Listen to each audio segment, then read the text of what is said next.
скажи, Виктория снова меня кинула на амбразуру, а сама сидит кофе пьет. Да, да. Вот, здравствуйте, наши дорогие подписчики, наши друзья. Теперь уже... Вот Виктория опять меня бросила посреди вас на амбразуру. Сама сидит, пьет кофе. Я говорю, давай хоть что-то ты тоже расскажи, скажи. Она говорит, не, я лучше кофе попью, ты давай рассказывай. Ну, у нас сегодня вторая часть смешных историй, потому что в прошлый раз мы все недорассказали. Здесь постоянно какие-то новые смешные истории происходят. Ну и Виктория попросила рассказать, если, может быть, были какие-то смешные случаи с моими гостями. Потому что я постоянно встречаю разных гостей из разных стран мира. У меня откуда только не было уже и Фиджи, и Япония, и Мексика, и Перу, и так далее. Просто вот, мне говорят, даже тебе надо на карте флажки вставлять. Все на английском, да? Ну да, все на английском. Некоторые, вот сегодня из Венгрии у меня девушка приехала. Скажи, да, про них я хочу. И вот такие у них имена интересные, некоторые имена прям интересные. Я говорю, а вот это вот твое имя такое вот необычное, интересное? А она говорит, да, это у меня вот такое необычное венгерское имя. В общем, я говорю, ну вот у меня, ты знаешь, у меня даже были гости с такими интересными именами, просто вот не передать словами. Например, у меня забронировал квартиру Владимир Ленин. И я так удивилась, думаю, что это, там прикол может какой-то или еще что-то. Потом действительно приезжает Владимир Ленин. Ну, не то, что он с бородкой и в шляпе, в кепке. Нет, это просто молодой человек. Причем из Норвегии. Норвежец. С женой приехал. И я говорю, а почему ты написал? Ну, я подумала, что он, может быть, пошутил или что. Я говорю, почему ты такое имя написал себе? Он говорит, потому что у меня такое имя. И протягивает мне паспорт. И прямо в паспорте в графе имя написано Владимир Ленин. То есть это его одно только имя. Я спросила, а кто тебя так назвал? Ну как? Говорит, да, это у меня папа такой был креативный. Ну, видимо, ему нравился, политика там нравилась или что. Ну, вот так его назвал. Так было смешно. До сих пор я сохранила даже себе вот этот его паспорт, потому что, ну, кто бы мне поверил. Потом еще у меня, значит, смотрю, пишет мне Нагиб Махфуз. Вы знаете, Нагиб Махфуз – это арабский такой известный писатель. Он всемирно известный. Его книги переведены на множество языков. Так, в общем, пишет мне этот Нагиб Махфуз. Я хочу снять у тебя квартиру. Я думаю, ну ладно, давай, приходи. Он приехал. Арабский, египтянин, обычный египтянин. Я говорю, а почему ты так себе имя написал такое? Он говорит, это такое мое имя. Я говорю, а ты знаешь, что это писатель такой? Он говорит, ну я, конечно, знаю. Я удивился, что ты знаешь. Вот я посмотрела его паспорт, там написано было Нагиб Махфуз. Вот, это очень известный. Конечно, Сиси приезжал, Хамид Сиси, но не он, конечно, а его однофамильцы. Кстати, это оказалось, что очень распространенная фамилия. Вот президент Египта, такие же люди приезжают. Ну, в общем, очень много интересного. К сожалению, финансовой грамотности нас не учат в школе и даже в институте. И пока мы молоды, полны энергии, нам всегда кажется, что мы сможем заработать и как-нибудь решить финансовые проблемы. С этой уверенностью в завтрашнем дне мы берем кредиты, ипотеку, покупаем те вещи, которые сейчас не можем себе позволить, ведь все так делают, а мы что, хуже? В итоге обрастаем обязательствами и, сами того не замечая, начинаем работать не на наши мечты, цели и желания, а на выполнение этих обязательств. Есть ли выход из этого замкнутого круга? Конечно, есть. И самое интересное, что все вы его знаете. Это накопление и создание капитала, инвестирование. То есть не когда вы работаете на деньги, а когда деньги работают на вас. Конечно, этот путь требует знаний и определенного времени. Но чем раньше вы начнете двигаться по этому пути, хотя бы даже маленькими шагами, тем быстрее вы придете к заветной мечте – финансовой свободе. когда вам не придется каждый день думать о том, хватит ли вам денег на сегодня и сможете ли вы себе купить то, что хотите. Я сейчас тоже изучаю тему финансовой грамотности, и судьба меня свела с экспертом по этой теме Егором Арслановым. Человеком, который прошел путь от долгов $100 000 до капитала в $500 000. И сейчас делится с людьми своими знаниями и опытом, накопленными за 15 лет. При этом инвестиционная стратегия, которой он учит, существует уже более 50 лет и приемлема во всех странах, в том числе и в США. Я приглашаю вас на бесплатный мастер-класс Егора, на котором вы узнаете, как выбраться из долгов, даже если это миллионы. Как накапливать на крупные покупки, даже при этом не ужимая себя во всем. Как обеспечить финансовую защиту и быть готовым к неприятным моментам в жизни. Как грамотно инвестировать свои деньги и уделять этому всего 4 часа в год. И, наконец, как дать образование своему ребенку в одном из лучших университетов и так далее. Все это возможно даже при небольшом семейном доходе. Регистрируйтесь на бесплатный мастер-класс, ссылка в описании. И до скорых встреч! И потом интересные смешные случаи были, ну вот с именами это понятно. Потом были смешные случаи, как у меня, например, в некоторых квартирах есть живые цветы. Я стараюсь поставить какие-то живые цветы, ну такие, которые нужно редко поливать. Ну просто приятно людям, что у них живые цветы. Но не всегда они у меня долго живут, потому что некоторые люди, смотрю, залили там цветы. И я поставила уже, думаю, ну ладно, сейчас эти съедут, я потом куплю другие, поменяю. И смотрю, люди съехали, а я решила цветок выбросить, а потом смотрю, а цветок вырос, новые, прям новые, большие листья, стебли. Я говорю, а что случилось с цветком? Он у меня же был почти умер. Они говорят, а вы знаете, мы занимаемся производством удобрений. И вот мы с собой привезли как образцы, потому что мы хотели продавать здесь. Ну и решили ваш цветочек посыпать. И у меня цветок просто вот ожил. Это вот одни такие вот у меня были друзья, ну, гости, которые мне оживили цветы в квартире. А вторые мне взяли и полили искусственные. Я думаю, откуда вода? А там из горшка просто вот так вот лужа течет. Я думаю, ничего не пойму. Искусственные цветы взяли, полили водичкой и сделали доброе дело. Но просто я стараюсь такие искусственные, чтобы они были похожи очень сильно на настоящие. Ну вот так получилось. Потом еще вот некоторые гости у меня такие тоже смешные. Одна женщина, одна моя знакомая приезжала со своим мужем и приезжала постоянно, ну как какие-то праздники или еще что-то, приезжала из Каира. И я заметила такие вот нежные отношения у нее с ее мужем. Постоянно приезжает, постоянно они обнимаются, постоянно какие-то ласковые словечки друг друга говорят. Ну, и я как-то ей решилась сказать, что я вот так восхищаюсь вашими отношениями, что у вас уже сколько лет ты ездишь, и все время у вас вот такая вот теплые такие отношения. Она говорит, да ты что, это уже третий, я уже 3-й раз вышла замуж и 3-й раз уже приезжаю с другим. Но я не обратила внимания на него, ну на кто, какой он. Я просто знаю ее, ну приезжает муж и муж. Я говорю, как? Не может быть. Я говорю, и все египтяне?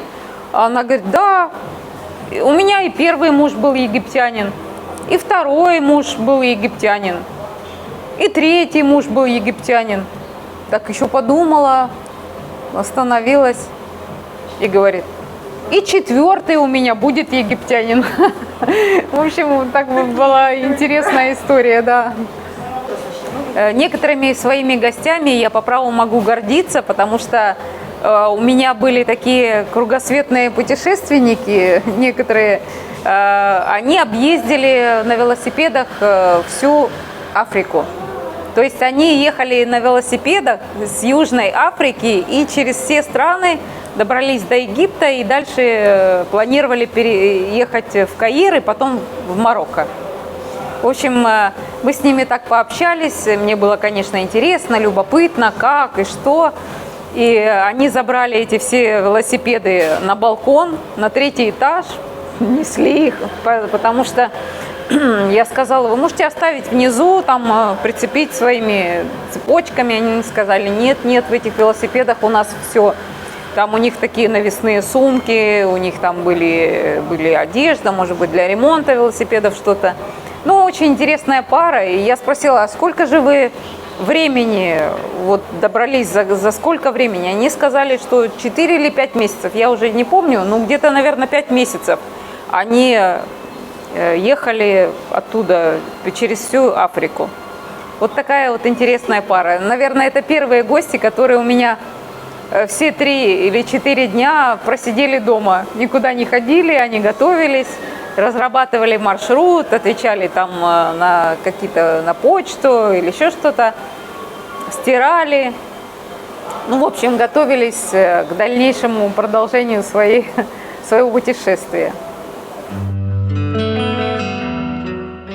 Еще один мой гость, он то же самое путешествие проделывал на мотоцикле. Тоже один немец, и он тоже ехал через всю Африку на мотоцикле. Ну, на мотоцикле, конечно, это уже быстрее, но он был один.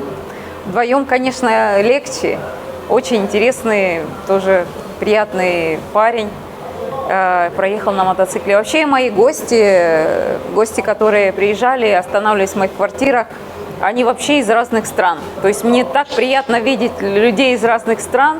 У меня были гости из Мексики, из Аргентины, из Перу, из Японии, из Фиджи, из Австралии, из Таиланда, из Вьетнама. Ну, в общем, очень многие люди приезжают, которые приезжают посетить Египет. И, конечно, они такие путешественники, они весь Египет объездили, мне даже интересно было, иногда я с ними общалась. Даже в некоторых местах в Египте я не была, а они побывали. Ну, в общем, многое узнаешь.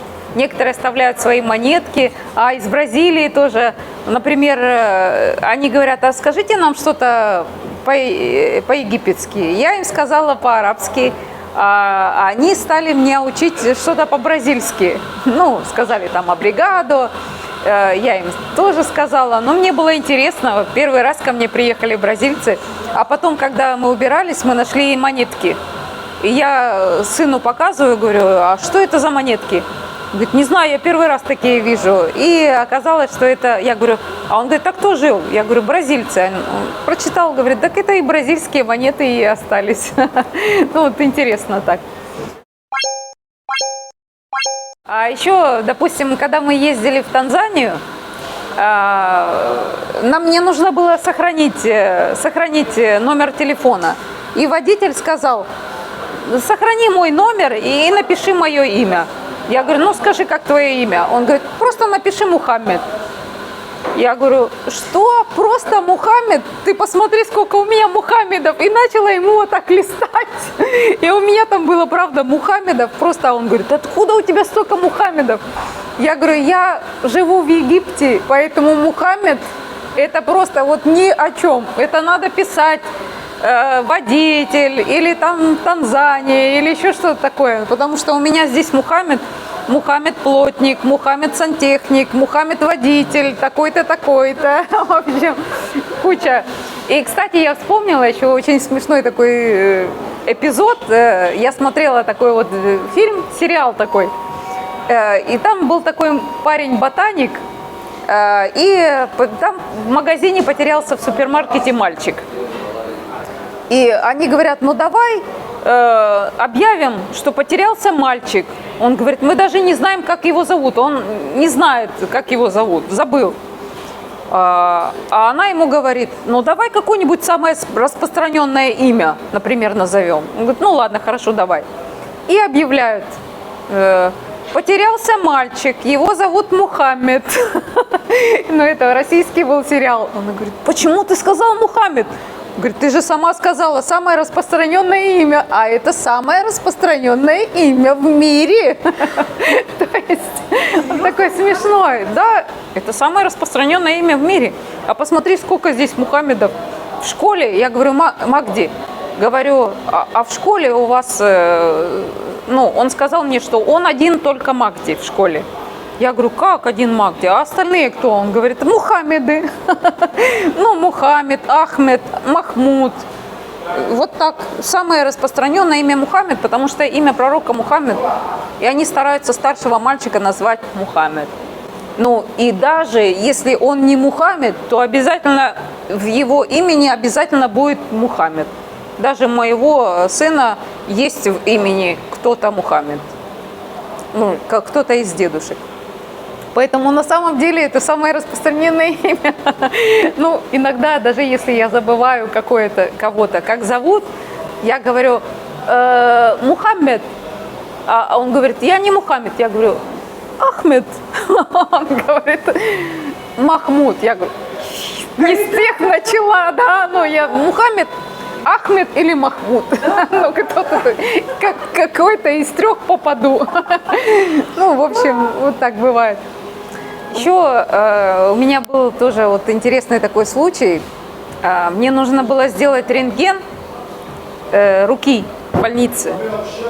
И я пошла делать рентген, и он говорит, я могу тебе сделать рентген, только если у тебя есть телефон.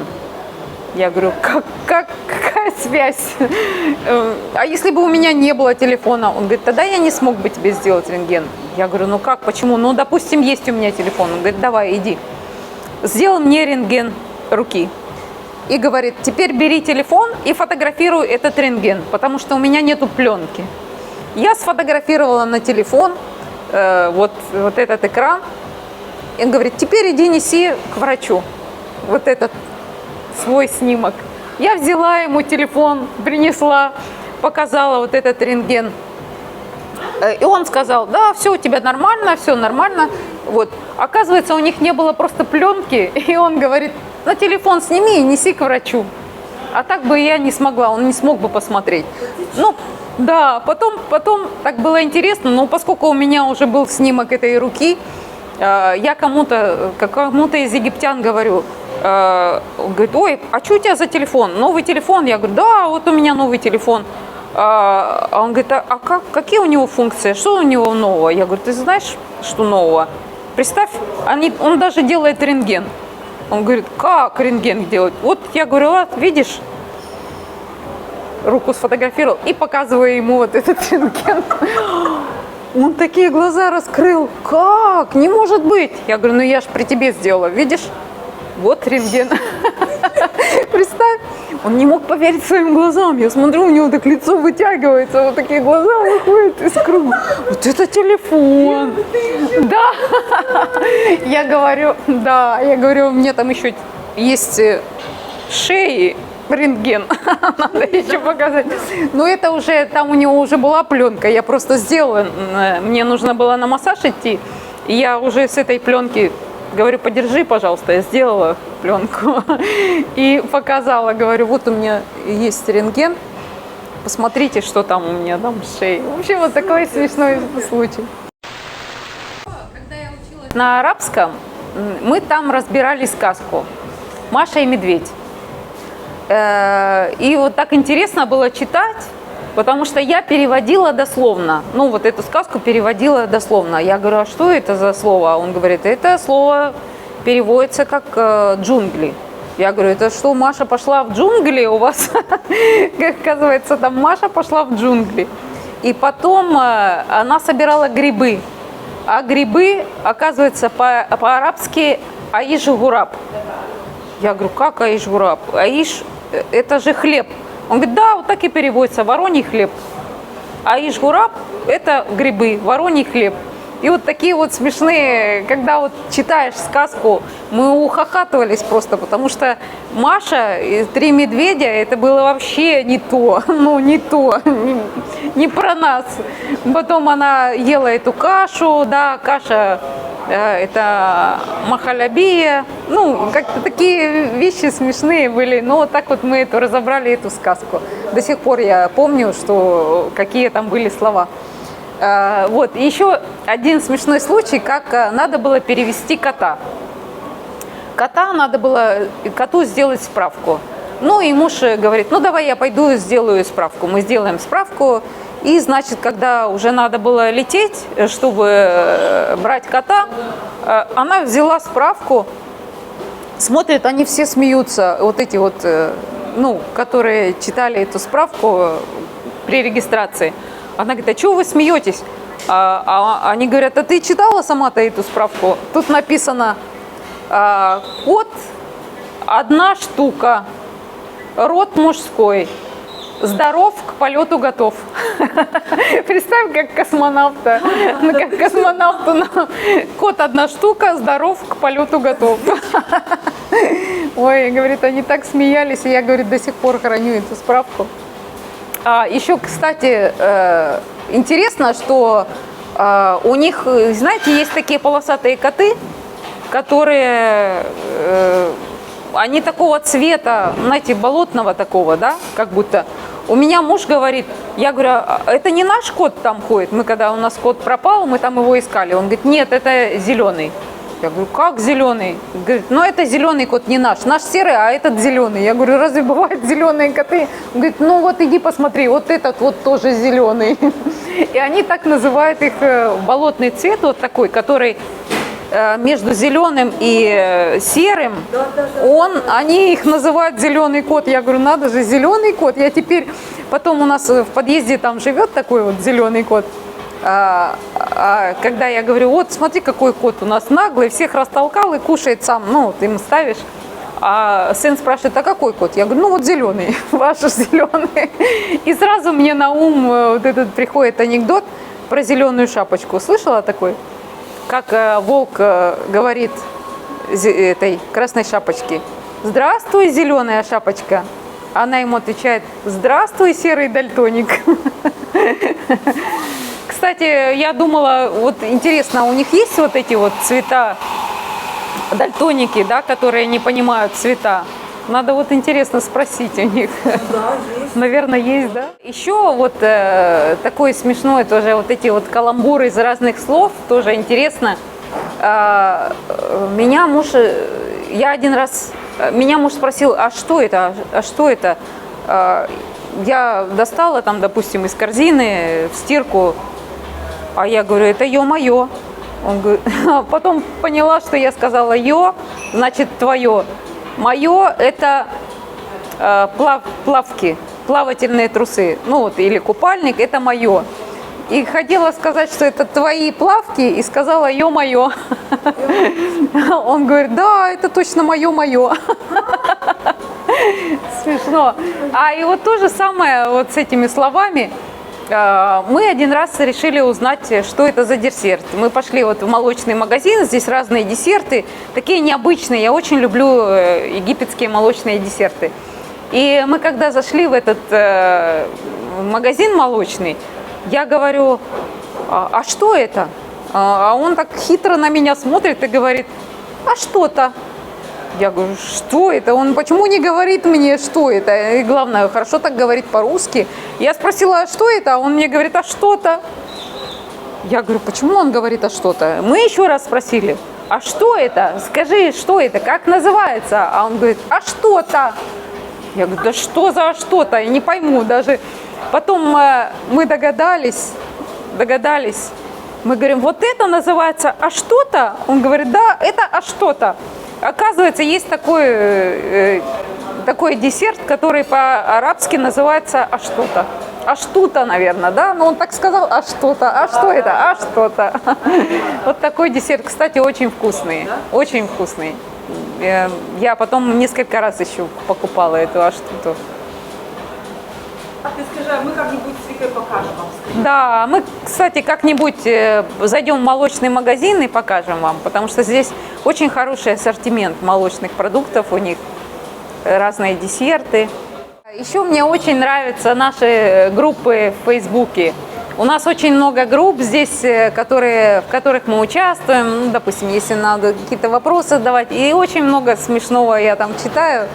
Недавно просто кто-то сделал опрос и спросили, покупка какой недорогой вещи изменила вашу жизнь к лучшему? Давай. Сильно спустила. Еще раз скажи. Еще раз. Недавно меня спросили. Недавно я прочитала в Фейсбуке, как кто-то сделал такой небольшой опрос и спрашивали, покупка какой недорогой вещи изменила вашу жизнь к лучшему. Ну и там разные люди отвечали разные ответы, и первым же ответом было написано «квартира». Но на самом деле в Египте можно недорого купить квартиру. Покупка какой недорогой вещи изменила вашу жизнь к лучшему? А они говорят, квартира. Ну, конечно, это было смешно слушать, потому что, наверное, имелось в виду какое-то небольшое.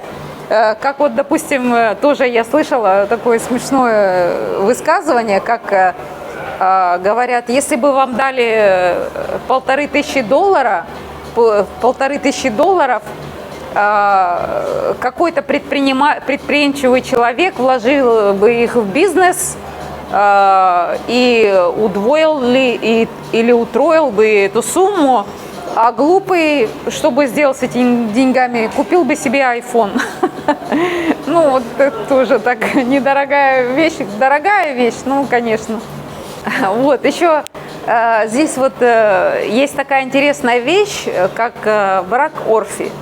Да, я уже рассказывала раньше, что Орфи – это такая бумажка, которая заключается между мужчиной и женщиной, потому что здесь без брака они не могут находиться вместе. Поэтому делают такой вот брак. Это временный брак, это временная бумажка, называется Орфи. И вот кто-то написал, там была такая интересная сцена, там видео и комментарий к ней. Жена орфистка пришла к своему мужу Орфею. Это было так смешно, да. И застукала там его настоящую жену. Это было вообще так смешно. Это в Фейсбуке написали, и с тех пор вот это исключительно вот так я называю. Муж Орфей, а жена орфистка. Правда, это смешно. Это люди здесь настолько вот тонкий юмор у них, что вообще можно учиться и ухахатываешься иногда, вот когда читаешь какие-то комментарии. Вот есть вот такие люди. Орфистка и Орфей, да. Вот. Еще мне очень нравится, как здесь пишут, хотя я уже рассказывала про вот эти меню, которые здесь пишут на арабском, переводят с арабского на русский. Если перевести любой текст, любой абсолютно текст на русский язык, это получится такая абракадабра, такая белиберда, что, допустим, если я хочу очень длинную смс-ку или длинный текст по-арабски прочитать, и у меня нет времени, я перевожу на английский. Если я переведу на русский, я вообще ничего не пойму. И вот здесь вот так вот люди переводили и сразу сделали такое красивое меню в ресторане. И я вот просто несколько зачитаю, потому что я не могу, каждый раз, когда я читаю это меню, я не могу остановиться, потому что я смеюсь. Куриная мука, я не знаю, что это такое, да. Половина куриного манди. Манди. Да. Еда для рысаков. Половина бараньей головы. Ну, это, наверное, что-то другое они хотели. Бедуинская еда и гриль. Это опять баранина манди. 1 килограмм бараньих перьев. Наверное, имели в виду ребер. Ну, перевели как перья. Я уже не стала. 1 килограмм жареной кофты. Кофта это вот это люля-кебаб, да? 1 килограмм жареной кофты, 1 килограмм смеси. Ой, тут еще есть такие фаршированные голубиные орехи. И денни отношения. Есть овцеводство. Манда на высшем уровне. Да, и вот, если бы я не видела собственными глазами это меню, я бы не поверила никогда. Да, я сфоткала. Ты потом пришлешь мне вставку. Да, я перешлю, пусть люди сами читают.